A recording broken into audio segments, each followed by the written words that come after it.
How to use target registry for wedding and baby. In order to use target registry is now using a target registry is a straightforward process for both registrant and a guest, facilitating online in the app or in store.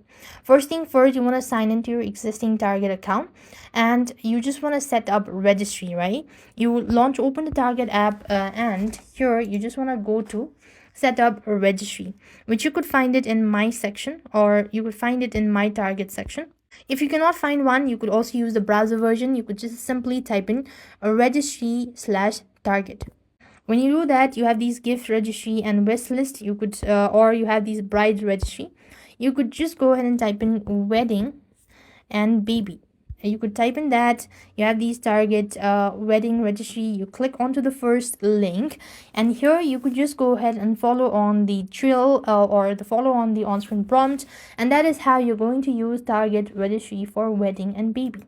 And that's it. I hope the video was helpful. Make sure to like, share, and subscribe. Thank you for watching. See you in the next video.